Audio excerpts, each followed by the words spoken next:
aí, Nava Colorist aqui, e hoje eu quero mostrar um pouquinho desse take, de como eu cheguei nesse resultado aqui. Essa cena é de um mesmo projeto que eu já trouxe aqui, um vídeo a respeito, eu vou deixar ele aqui se você quiser dar uma olhada. Lá eu me aprofundo um pouquinho mais, aqui eu acho que vai ser um pouquinho mais superficial. Mas eu comecei como? Essa imagem é uma imagem de Sony, certo?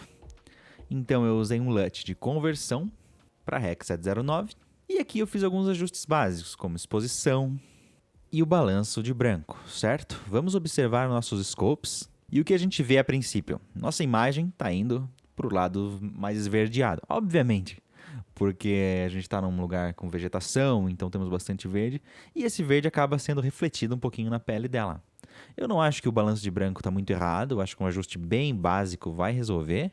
Então, em HDR, a gente precisa meramente remover um pouquinho desse verde aqui e já vamos ter um balanço interessante. Você pode aumentar a saturação se quiser visualizar melhor. Por exemplo, eu vou vir aqui nesse outro node e vou aumentar a saturação um pouquinho, ok? E agora eu vou voltar aqui em Global e fazer um ajuste bem básico. Pronto. Jogamos um pouquinho mais de magenta na pele. Deixa eu melhorar isso aqui um pouquinho. E pronto. Aqui temos um balanço. Então, com esses dois ajustes, a gente saiu disso aqui e chegamos nisso aqui, certo? Eu acho que já está uma imagem bem bonita. O diretor de fotografia fez um trabalho muito bom. E esse projeto eu não vou colorir ele do zero. Eu vou mais mostrar como foi o processo para chegar nesse resultado aqui. Agora eu vou voltar para o clipe anterior, que é o clipe colorido, com a cor final. Aqui nossa cor, e eu vou desligar o Noise Reduction, que eu fiz usando o Nit Video, Reduce Noise, é muito bom, recomendo demais. Muitas vezes a gente não consegue solucionar problemas de ruído nativamente pelo Resolve, e o Nit Video ajuda demais. Mas eu vou desligar ele porque ele pesa demais. Então vamos lá. Deixa eu selecionar esse take aqui e vou comparar com o tratamento REC 709, Color Balance e Contraste que a gente fez. Como eu cheguei nesse look, nessa textura? Tá bem diferente, né? Agora vamos a nível de grupo para dar uma olhada na base do look. Esse grupo eu usei em todos os takes, sem exceção.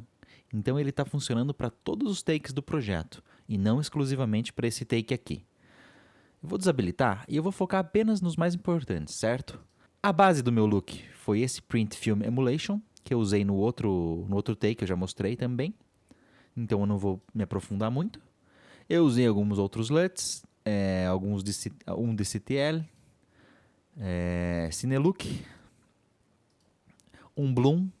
Você pode ver aqui essa aura ao redor dela, esse brilho ao redor dela. Foi pelo Dehancer, usando o modo de Bloom, que eu gosto bastante. Eu usei um grão externo, escaneado, de 16mm, em um outro node aqui com uma opacidade bem baixa, só para adicionar aquela textura. E basicamente a nível de grupo foi isso. Agora, onde a mágica acontece é aqui, é nos nodes. Eu vou desabilitar todos os nodes para você dar uma olhada. Pronto. Imagem dark, né? Uma imagem de filme de terror. Então eu vou habilitar um por um. Eu vou habilitar primeiro a exposição, que eu fiz alguns ajustes básicos em Gain, em Lift e em Global. Agora, antes de habilitar Balance, eu vou habilitar 3 nodes de ajuste que eu fiz durante o projeto, aumentando a exposição, coisas muito básicas, certo? Com um pouquinho de curva e primaries. Esses 3 nodes são basicamente isso, nodes de ajuste que eu deixei após as máscaras, que são essas aqui. Certo. Feito isso, eu vou ligar o Balance e esse outro ajuste. Ok, são bem sutis. E agora vamos ligar esse outro node. Esse node, o que eu fiz nele? Coloquei um pouquinho mais de vermelho na boca, certo? Nos lábios. Utilizando Color Slice. Aqui em Red, certo? Você consegue ver uma diferença bem legal. Claro que exagerei a fim de mostrar. Ok. Aqui, Color Warper e Mid-Tone Detail, para dar uma textura suave à pele.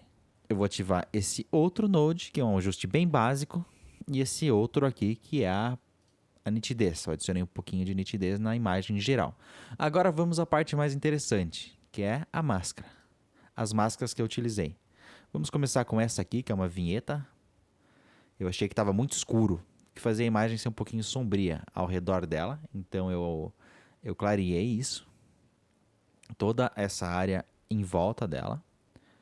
Deixa eu ativar esse outro que é bem interessante, que eu usei um Radial Blur, onde você pode ver que ele dá uma mudada na textura das bordas, né? Ele coloca esse efeito de blur que lembra muito a lente anamórfica.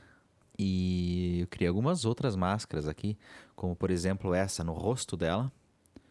O que essa máscara faz? O rosto dela estava muito flat. E ao criá-la, eu acredito que eu direcionei o olhar para o rosto dela. Aqui eu usei um pouquinho de contraste em HDR Color Wheels, certo? Ó, por exemplo, esse contraste ele funciona de maneira bem diferente do contraste convencional, embora eu tenha adicionado um pouco também. Agora, aqui eu utilizei um node apenas para recuperar um pouquinho de informação, estava muito claro e ao mesmo tempo perdendo saturação. Aqui eu criei uma outra máscara no braço dela, porque eu achei que estava muito desaturado. E aqui são ajustes finos, como uma máscara no olho, para dar um destaque para o olhar dela, né? Que ela tem um olho bem bonito, uma cor esmeralda. E criei uma outra máscara para o outro olho dela, separado. Tá? Duas máscaras individuais, com parâmetros um pouquinho diferentes. E foi isso, foi assim que eu cheguei nesse resultado. Eu achei que ficou bem bonito e foi um dos meus favoritos do ano passado. É isso, pessoal. Hoje eu não vou entrar em muitos detalhes. Eu prometo que eu vou trazer outras cenas para fazer um color grading desde o início e não só mostrando como foi o processo de cor que eu fiz. Mas fica para um próximo vídeo. Muito obrigado por assistir até aqui. Espero que esse vídeo tenha sido útil, apenas para mostrar o meu workflow. E é isso, até a próxima.